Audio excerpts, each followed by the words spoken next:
Hi നമസ്കാരം. എല്ലാവർക്കും നമ്മുടെ മറ്റൊരു പുതിയ വീഡിയോയിലേക്ക് വീണ്ടും സ്വാഗതം. ഇന്നത്തെ വീഡിയോയിൽ നിങ്ങൾക്ക് എല്ലാവർക്കും യൂസ്ഫുൾ ആവുന്ന ഒരു അടിപൊളി ടിപ്സാണ് കാണിച്ചു തരാൻ പോകുന്നത്. നമ്മുടെ അടുക്കളയിൽ ഏറ്റവും ഇമ്പോർട്ടൻ്റ് ആയ ഒരു ഐറ്റം എന്ന് പറഞ്ഞു കഴിഞ്ഞാൽ ഗ്യാസ് സ്റ്റവ് ആണ്. അപ്പോൾ ഗ്യാസ് സ്റ്റവ് ഉപയോഗിക്കുന്ന എല്ലാവർക്കും അതിലെന്തെങ്കിലും പ്രശ്നങ്ങൾ വന്നു കഴിഞ്ഞാൽ റെഡിയാക്കുക എന്ന് പറഞ്ഞാൽ പേടിയായിരിക്കും. കാരണം കുറച്ച് ഡേഞ്ചറസ് ആയ ഒരു സാധനമാണ് ഗ്യാസ് സ്റ്റവ്. അപ്പോൾ ഇനി മുതൽ നിങ്ങൾക്ക് യാതൊരു പേടിയും കൂടാതെ ചെറിയ ചെറിയ കംപ്ലൈൻ്റ് ഒക്കെ ആണെങ്കിൽ നമുക്ക് ഈസി ആയിട്ട് വീട്ടിൽ തന്നെ പരിഹരിക്കാൻ പറ്റും. പിന്നെ ഗ്യാസ് സ്റ്റവിൽ ഉണ്ടാകുന്ന അടുത്തൊരു മെയിൻ പ്രശ്നം എന്ന് പറഞ്ഞു കഴിഞ്ഞാൽ ലോ ഫ്ലെയിമാണ്. അപ്പോൾ ഒരുപാട് ഗ്യാസ് നഷ്ടമാണ്. നമുക്ക് ആവശ്യമുള്ള സാധനങ്ങൾ കറക്റ്റ് സമയത്ത് ഉണ്ടാക്കിയെടുക്കാൻ പറ്റില്ല. അപ്പോൾ ഇതുപോലുള്ള കുഞ്ഞു കുഞ്ഞു പ്രശ്നങ്ങൾക്ക് ഈസി ആയിട്ടുള്ള പരിഹാരമാണ് ഇന്നത്തെ വീഡിയോയിൽ കാണിച്ചു തരാൻ പോകുന്നത്. തീർച്ചയായിട്ടും വീഡിയോ മുഴുവനായിട്ട് കണ്ടാൽ മാത്രം പോരാ. ഇഷ്ടമാകുകയാണെങ്കിൽ ഒന്ന് ലൈക്ക് ചെയ്ത് ഷെയർ ചെയ്യുക, കമൻറ്റ് ചെയ്യുക, സബ്സ്ക്രൈബ് ചെയ്യുക. നമുക്ക് എന്തൊക്കെയാണ് ഗ്യാസ് സ്റ്റവിൽ ചെയ്യാൻ പറ്റുന്ന ടിപ്സുകളെന്ന് നോക്കാം. നേരിട്ട് വീഡിയോയിലോട്ട് കിടക്കാം. ഗ്യാസ് ലീക്ക് ആവാനുള്ള സാധ്യതയുള്ള മെയിൻ ഇമ്പോർട്ടൻ്റ് സ്ഥലം എന്ന് പറഞ്ഞു കഴിഞ്ഞാൽ ഈ ഒരു ഭാഗമാണ്, റെഗുലേറ്ററിൻ്റെ ഭാഗം. പ്രത്യേകിച്ച് നിങ്ങൾ ആദ്യം ശ്രദ്ധിക്കേണ്ടത് ഗ്യാസ് നമ്മൾ ഉപയോഗം കഴിഞ്ഞ ഉടനെ തന്നെ ഓഫാക്കി വയ്ക്കുക. പിന്നെ അടുത്ത് ശ്രദ്ധിക്കേണ്ടത് ഗ്യാസ് സിലിണ്ടറിൻ്റെ ഇതിനകത്ത് ഒരു വാഷർ വരുന്നുണ്ട്. അപ്പോൾ പഴയ സിലിണ്ടറൊക്കെ ആണെങ്കിൽ വാഷർ കംപ്ലൈൻറ്റ് വരാനുള്ള സാധ്യത നമുക്കിത് കാണാൻ പറ്റും. നമുക്കിത് എടുക്കണമെങ്കിൽ സേഫ്റ്റി പിൻ വേണം. ഈ ഒരു ഭാഗത്ത് വാഷർ കറക്റ്റായിട്ട് ഫിറ്റ് അല്ലെങ്കിൽ നമുക്കിതിലൂടെ ഗ്യാസ് ലീക്ക് ആവാനുള്ള സാധ്യതയുണ്ട്. പഴയ സിലിണ്ടർ ആണെങ്കിൽ തീർച്ചയായിട്ടും ഈ ഒരു ഭാഗം ഒന്ന് ശ്രദ്ധിക്കുക. അടുത്തായിട്ട് ശ്രദ്ധിക്കേണ്ടത് ട്യൂബാണ്. അപ്പോൾ ഇതിൽ എവിടെയെങ്കിലുമൊക്കെ ലീക്ക് ഉണ്ടോ എന്ന് അത് ശ്രദ്ധിക്കുക. 2-3 വർഷമൊക്കെ ഉപയോഗിച്ച് കഴിഞ്ഞാൽ കീറൽ വരാനുള്ള സാധ്യതയുണ്ട്. അതായത് സ്ക്രാച്ചസ് ഉണ്ടെങ്കിൽ തന്നെ ഗ്യാസ് ലീക്ക് ആവുന്നതാണ്. അപ്പോൾ ഈ ഒരു ട്യൂബ് മാക്സിമം ഒരുപാട് പഴകുന്നതിന് മുമ്പായിട്ട് നമുക്ക് മാറ്റാൻ ശ്രമിക്കുക. ഇതുപോലെ ഒന്ന് പ്രസ് ചെയ്തിട്ടതിന് ശേഷം നമുക്കിത് ഓപ്പൺ ആവുണ്ടോ നോക്കാം. അപ്പോൾ കറക്റ്റാണ്. ഇതുപോലുള്ള കുറച്ച് കാര്യങ്ങൾ നമ്മൾ ശ്രദ്ധിച്ചു കഴിഞ്ഞാൽ തന്നെ നല്ല രീതിയിൽ ഗ്യാസ് സേവ് ചെയ്യാൻ പറ്റുന്നതാണ്. ഗ്യാസിലുണ്ടാവുന്ന മെയിനായിട്ടുള്ള കംപ്ലൈൻറ്റുകൾ ഇതെല്ലാമാണ്. പിന്നെ ഇടയ്ക്കിടയ്ക്ക് നോബെല്ലാം കറക്റ്റായിട്ട് വർക്ക് ചെയ്യുന്നുണ്ടോ നോക്കുക. ഗ്യാസ് ലൈറ്റർ നമ്മളതുപോലെ ഇടയ്ക്ക് ശ്രദ്ധിക്കുക. കാരണം സ്പാർക്ക് നല്ല രീതിയിൽ കുറഞ്ഞു കഴിഞ്ഞാൽ നമ്മൾ 3-4 തവണയെങ്കിലും നമ്മൾ പ്രസ് ചെയ്താൽ മാത്രമേ സ്പാർക്ക് ഉണ്ടാവുള്ളൂ. അപ്പോൾ അത്രയും ഗ്യാസ് നഷ്ടപ്പെടുന്നു. ഇനി അടുത്തൊരു മെയിൻ പ്രശ്നം എന്ന് പറഞ്ഞു കഴിഞ്ഞാൽ ഗ്യാസ് സ്റ്റവ് ക്ലീൻ ചെയ്യുക എന്നുള്ളതാണ്. കാരണം നമ്മൾ എത്രയൊക്കെ നീറ്റായി ക്ലീൻ ചെയ്താലും ഒരു 2 ദിവസമൊക്കെ ഉപയോഗിക്കുന്ന സമയത്ത് ഇതുപോലുള്ള കറകൾ വരാനുള്ള സാധ്യതയുണ്ട്. തിളച്ച് പൊങ്ങി ആദ്യം പോയിരുന്ന സ്ഥലം കൂടിയാണത്. പൊതുവെ നമ്മൾ വെള്ളം വെച്ചാണ് സാധാരണ ഗ്യാസ് സ്റ്റവ് ക്ലീൻ ചെയ്യുന്നത്. അതിനേക്കാൾ ഏറ്റവും ബെസ്റ്റ് ഒരു സൊല്യൂഷൻ പറഞ്ഞുതരാം. ഉറുമ്പൊക്കെ വരാനുള്ള സാധ്യതയുണ്ട്. ഈ ഒരു ഐറ്റം വെച്ച് ക്ലീൻ ചെയ്യണമെങ്കിൽ നല്ല നീറ്റ് ആൻഡ് ക്ലീൻ ആവുകയും ചെയ്യും. ഇതുപോലുള്ള പ്രാണികളുടെ ശല്യം നമുക്ക് ഒഴിവാക്കാൻ പറ്റും. ഗ്യാസ് സ്റ്റൗ വെള്ളം വെച്ച് ക്ലീൻ ചെയ്യേണ്ട. അതിന് പകരം ഒരു 1/4 ടേബിൾ സ്പൂൺ വിനീഗർ ഉണ്ടെങ്കിൽ അത് ഉപയോഗിച്ച് ക്ലീൻ ചെയ്ത് കഴിഞ്ഞാൽ നല്ല ഹാർഡായിട്ടുള്ള കറകളൊക്കെ ആണെങ്കിലും ഈസി ആയിട്ട് നമുക്ക് മാറ്റാൻ പറ്റും. അപ്പോൾ നമുക്ക് കുറച്ച് വിനീഗർ ഒന്ന് ഒറ്റിച്ചു കൊടുക്കാം. ഇതുപോലെ ഒന്ന് തുടച്ച് കൊടുത്തു കഴിഞ്ഞാൽ ഇതുണ്ടല്ലേ, നീറ്റ് ആൻഡ് ക്ലീൻ ആണ് കേട്ടോ. പലതരം രീതിയിലുള്ള കറകൾ ഉണ്ടാവും. പാല്, കറികൾ ഒക്കെ തിളച്ച് പൊങ്ങുന്നതുകൊണ്ട് നമുക്ക് ഇത് ക്ലീൻ ആക്കി എടുക്കാൻ വേറെ ഒരു സൊല്യൂഷൻ്റെ ആവശ്യമില്ല. ജസ്റ്റ് ഇത് വിനീഗർ മുട്ടിയാൽ തന്നെ നമുക്കിതാ ആ കറകളെല്ലാം ഈസി ആയിട്ട് പോകുന്നതാണ്. അപ്പോൾ ഇനി ഗ്യാസ് സ്റ്റവ് ക്ലീൻ ചെയ്യാൻ ഉദ്ദേശിക്കുന്നുണ്ടെങ്കിൽ വിനീഗർ വെച്ചിട്ട് ഗ്യാസ് സ്റ്റവ് ക്ലീൻ ചെയ്തെടുക്കുക.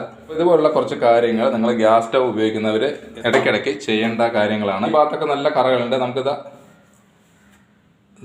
ഇതുണ്ടല്ലേ, പെട്ടെന്ന് ഷൈനിങ് ആവുന്നതാണ്.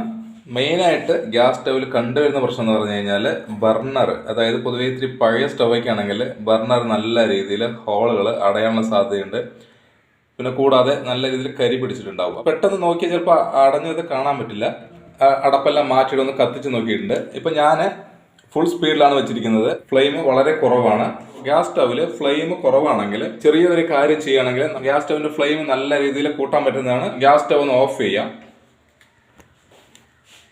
ആദ്യം നമുക്ക് ചെയ്യേണ്ടത് ഈ ബർണർ ഊരി മാറ്റാം കേട്ടോ. ഞാൻ കത്തിച്ചത് കൊണ്ടാണ്, നല്ല ചൂടുണ്ടാവും. അപ്പോൾ മെയിനായിട്ട് നമ്മൾ ഈ ഒരു ഭാഗമാണ് ശ്രദ്ധിക്കേണ്ടത്. തുരുമ്പൊക്കെ വരാനുള്ള സാധ്യത വളരെ കൂടുതലാണ്. ആദ്യം നമ്മൾക്ക് ഈ ഗ്യാസ് സ്റ്റവ് ഒന്ന് മറിച്ച് വെക്കാം കേട്ടോ. എന്നാലും നമുക്ക് ഈ ഒരു ഭാഗം കറക്റ്റായിട്ട് കാണാൻ പറ്റും. ഗ്യാസ് സിലിണ്ടറിൽ നിന്നും ഈ ഒരു ട്യൂബിലൂടെയാണ് ഗ്യാസ് വരുന്നത്. അറിയാത്ത ഒരുപാട് വീട്ടമ്മമാരുണ്ടാവും. അപ്പോൾ അവർക്ക് തീർച്ചയായിട്ടും ഉപകാരപ്പെടുന്ന ഒരു ടിപ്പാണ്. ഇനി മുതൽ നമുക്ക് ആളുകളെ വെയിറ്റ് ചെയ്ത് സമയം പാഴാക്കേണ്ട കാര്യമില്ല കേട്ടോ. ഗ്യാസിൻ്റെ നോബ് ഇവിടെയാണ് നമ്മൾ തിരിക്കുന്നത്. തിരിച്ചു കഴിഞ്ഞാൽ നമുക്ക് ഇതിനകത്ത് ചെറിയൊരു ഹോൾ ഉണ്ട്. അപ്പോൾ ആ ഹോൾ അടഞ്ഞു കഴിഞ്ഞാൽ ഗ്യാസ് കറക്റ്റായിട്ട് നമുക്ക് അടുപ്പിലോട്ട് എത്തില്ല. അപ്പോൾ ഇവിടെയാണ് നമ്മുടെ ബർണർ വെക്കുന്ന സ്ഥലം. നമ്മൾ ഫസ്റ്റ് ചെക്ക് ചെയ്യേണ്ട സ്ഥലം എന്ന് പറഞ്ഞാൽ ഇതാണ്. അതിനുശേഷം മാത്രം നമ്മൾ ബർണർ നോക്കിയാൽ മതി. കരട് അടഞ്ഞിട്ടുണ്ടെങ്കിൽ അതിന് നമുക്കൊരു സേഫ്റ്റി പിൻ ഉണ്ടെങ്കിൽ വളരെ ഈസി ആയിട്ട് ഈ ഒരു ഭാഗം ക്ലീൻ ചെയ്തെടുക്കാൻ പറ്റും. ആ കരടുണ്ടോ എന്ന് നമുക്ക് നോക്കാം. ഉണ്ടെങ്കിൽ നമുക്ക് ജസ്റ്റ് ഇതുപോലെ നാക്കി കഴിഞ്ഞാൽ ആ കരട് പുറത്ത് പോകുന്നതാണ്. അപ്പോൾ ഇവിടെ ബ്ലോക്ക് ഉണ്ടെങ്കിൽ ഗ്യാസ് നല്ല രീതിയിൽ മണം വരുന്നതാണ്. പ്രത്യേകിച്ച് ലീക്ക് ആവാനുള്ള സാധ്യത വളരെ കൂടുതലാണ്. ഇമ്പോർട്ടൻ്റ് ആയിട്ട് ശ്രദ്ധിക്കേണ്ട ഒരു സ്ഥലമാണത്. അതിനുശേഷം നമുക്ക് ഈ ബർണർ ക്ലീൻ ചെയ്യുന്നത് എങ്ങനെയെന്ന് നോക്കാം. അപ്പോൾ ഈ രണ്ട് കാര്യങ്ങൾ മെയിനായിട്ട് ശ്രദ്ധിച്ചു കഴിഞ്ഞാൽ നമുക്ക് 1 മാസം ഉപയോഗിക്കുന്ന ഗ്യാസ് ഒരു 3 മാസം വരെയൊക്കെ ഈസി ആയിട്ട് ഉപയോഗിക്കാൻ പറ്റും. കാരണം പ്രത്യേകിച്ച് ഗ്യാസ് സ്റ്റവിൽ വലിയ കംപ്ലൈൻറ്റുകൾ ഉണ്ടാവാനുള്ള സാധ്യതയില്ല. നമ്മൾ വീട്ടിൽ ഇതുപോലെയാണ് ക്ലീൻ ചെയ്യുന്നത്. അപ്പോൾ ഇത് ഒരുപാട് പഴക്കം ചെന്ന ഒരു ഗ്യാസ് സ്റ്റവാണ്. എന്നിട്ട് നമുക്ക് ഇതിൻ്റെ ഹോളുകളൊന്നും വലിയ രീതിയിൽ അടഞ്ഞിട്ടില്ല. ബർണർ ക്ലീൻ ചെയ്യാൻ വേണ്ടിയിട്ട് ഉണ്ടാക്കാൻ പോകുന്ന ഒരു സൊല്യൂഷനാണ്. അപ്പോൾ മറ്റുള്ള രീതിയിൽ ക്ലീൻ ചെയ്തിട്ട് റെഡി ആയില്ല എന്നുണ്ടെങ്കിൽ തീർച്ചയായിട്ടും നിങ്ങൾക്ക് ഈ ഒരു പരീക്ഷണം പരീക്ഷിക്കാവുന്നതാണ്. അപ്പോൾ ഞാൻ കുറച്ച് മഞ്ഞൾപ്പൊടി എടുത്തിട്ടുണ്ട്, അതിലോട്ട് കുറച്ച് വെളിച്ചെണ്ണ. അപ്പോൾ ഈ 2 ഐറ്റമാണ് നമുക്ക് മെയിനായിട്ട് വേണ്ടത്. ഇത് നല്ല രീതിയിൽ ഒന്ന് മിക്സ് ചെയ്ത് കൊടുക്കാം. അപ്പോൾ നമ്മൾ വേറെ ഒരു ഐറ്റം ഒന്നും ചേർക്കുന്നില്ല, വെള്ളമൊന്നും ചേർക്കരുത്. അപ്പോൾ നമ്മൾ ബർണർ എടുക്കുന്നു, ആ ബർണറിലോട്ട് ഈ ഒരു മിക്സ് നല്ല രീതിയിൽ പുരട്ടി വയ്ക്കുക. അപ്പോൾ ഈ രീതിയിൽ ക്ലീൻ ചെയ്തെടുക്കുകയാണെങ്കിൽ എത്ര കരടുണ്ടെങ്കിലും ഈസി ആയിട്ട് അത് മാറ്റാൻ പറ്റുന്നതാണ്. കൂടാതെ നല്ല ഷൈനിങ് ഉണ്ടാവും. അപ്പോൾ പഴയ ബർണർ ഉപയോഗിക്കുന്നവർ തീർച്ചയായിട്ടും ഈ ഒരു രീതിയിൽ ക്ലീൻ ചെയ്തെടുക്കുക. ഇത് പുരട്ടി വെച്ചതിന് ശേഷം ഒരു 10-15 മിനിറ്റ് നമുക്ക് ഇതുപോലെ മാറ്റി വയ്ക്കാം. അതിനുശേഷം ഒരു പാത്രത്തിൽ കുറച്ച് വെള്ളം എടുക്കുക, എന്നിട്ട് നല്ല രീതിയിൽ ഒന്ന് വാഷ് ചെയ്തെടുക്കുക. ക്ലീൻ ചെയ്തിട്ടില്ല, നമ്മൾ ആ മിക്സ് പുരട്ടിയ ശേഷം ഈ വെള്ളത്തിലോട്ട് മാത്രം ഇട്ട് വെച്ചിട്ടുള്ളൂ. അപ്പോൾ നിങ്ങൾക്ക് എത്രമാത്രം കരിപ്പൊടി ഇതിലുണ്ടെന്ന് നമുക്ക് കാണാൻ പറ്റും. പഴയ ബ്രഷ് ഉണ്ടെങ്കിൽ ഒന്ന് ഇതുപോലെ ഒന്ന് ഉരച്ച് കൊടുത്തു കഴിഞ്ഞാൽ ബർണറിൻ്റെ കളർ നല്ല രീതിയിൽ കൂടുന്നതാണ്. ഇതുണ്ടല്ലേ, ബ്രഷ് നല്ല രീതിയിൽ കരിപ്പൊടി ആവുന്നുണ്ട്. അപ്പോൾ ഇതാണ് ഏറ്റവും ഈസി ആയിട്ട് ചെയ്യാൻ പറ്റുന്നത്. അപ്പോൾ നിങ്ങൾ തീർച്ചയായിട്ടും ഈ ഒരു രീതിയിൽ ബർണർ ക്ലീൻ ചെയ്തെടുക്കുക. മറ്റുള്ള രീതിയിൽ ചെയ്തു കഴിഞ്ഞാൽ ഇത്ര റിസൾട്ട് കിട്ടണമെന്നില്ല കേട്ടോ.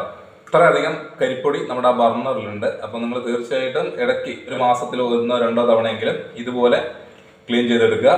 ഇതൊന്ന് ഉണങ്ങാൻ വേണ്ടി നമുക്ക് വെയിറ്റ് ചെയ്യാം. നമുക്ക് ഈ ബർണർ മഞ്ഞപ്പൊടിയെല്ലാം ഇട്ട് ആ ഒരു സൊല്യൂഷൻ വെച്ച് ക്ലീൻ ചെയ്തതാണ്. അപ്പോൾ ഇതിൽ അത്യാവശ്യം മഞ്ഞപ്പൊടിയുടെ കളറുണ്ട്. കാരണം ആ ഒരു രീതി ചെയ്യുകയാണെങ്കിൽ നമുക്കിതിൻ്റെ ഹോളുകൾ പൂർണ്ണമായിട്ടും അടഞ്ഞ ഹോൾ പോലും നമുക്ക് ഈസി ആയിട്ട് കണ്ടുപിടിക്കാൻ പറ്റും. മറ്റുള്ള രീതിയിൽ നിങ്ങൾ ക്ലീൻ ചെയ്ത് റെഡി ആയിട്ടില്ല എന്നുണ്ടെങ്കിൽ തീർച്ചയായിട്ടും ഇനി ഈ ഒരു രീതി ചെയ്യുകയാണെങ്കിൽ നല്ല രീതിയിൽ ഫ്ലെയിം കിട്ടുന്നതാണ്. നമുക്കൊന്ന് കത്തിച്ച് നോക്കാം. ഗ്യാസ് എല്ലാം ക്ലീൻ ചെയ്തു, അതുപോലെ ബർണർ ക്ലീൻ ചെയ്തു. ഫ്ലെയിമിൽ ചെറിയ വ്യത്യാസം ഉണ്ടായിരുന്നു, കാരണം ഇടയിലൊക്കെ ഒരു മഞ്ഞ ഫ്ലെയിമായിട്ട് വരുന്നുണ്ടായിരുന്നു. അത് പൊതുവെ ഗ്യാസ് കഴിയാറാകുമ്പോൾ നമുക്ക് പൊതുവെ അങ്ങനെ ഒരു മഞ്ഞ ഫ്ലെയിം ഉണ്ടാവുന്നത്. അപ്പോൾ നമ്മളിതാ ഗ്യാസ് നമ്മൾ ഏകദേശം ഫുള്ളാക്കിയിട്ടുണ്ട്. അതുപോലെ നമ്മുടെ വേറെ സ്റ്റവ് നമ്മൾ ഗ്യാസ് ലോയിൽ വെച്ചിരിക്കുകയാണ്. ആ സ്റ്റവ് നമുക്ക് കൂട്ടി നോക്കുമ്പോൾ കണ്ട നല്ല രീതിയിൽ ഗ്യാസ് വരാൻ തുടങ്ങി. വീണ്ടും സ്ലോ ആക്കാം, ഒന്നും കൂടി നമുക്ക് നോക്കാം. ഇത് കണ്ടില്ലേ, അത്രയും ഫ്ലെയിം നമുക്ക് വരാൻ തുടങ്ങി. അപ്പോൾ നല്ല രീതിയിൽ കരടുണ്ടായിരുന്നതാണ്. അപ്പോൾ പല സാധനങ്ങളും നമ്മൾ പൊതുവേ നിങ്ങൾ ശ്രദ്ധിക്കണം. നമ്മൾ എന്തെങ്കിലും അടുപ്പിൽ തിളച്ച് പൊങ്ങിക്കഴിഞ്ഞാൽ ബർണർ നല്ല രീതിയിൽ ഉടനെ തന്നെ ക്ലീൻ ചെയ്യുന്നതാണ് ഏറ്റവും നല്ലത്. ഇപ്പോൾ കറക്റ്റായിട്ട് എല്ലാ ഹോളുകളിലും ഫ്ലെയിം ഉണ്ട്. നിങ്ങൾ ചെയ്ത് നോക്കുക. ഗ്യാസ് നല്ല രീതിയിൽ സേവ് ചെയ്യാൻ പറ്റുന്നതാണ്. ഗ്യാസ് അടുപ്പിൽ തീ കുറവാണെന്ന് ആരും കംപ്ലൈൻറ്റ് പറയരുത്. അപ്പോൾ ഇതുപോലെ ചെയ്ത് നോക്കുക. 2 അടുപ്പും നല്ല രീതിയിൽ കത്തുന്നുണ്ട്. അപ്പോൾ ഈസിയാണ്, എല്ലാവരും ഒന്ന് ട്രൈ ചെയ്ത് നോക്കുക.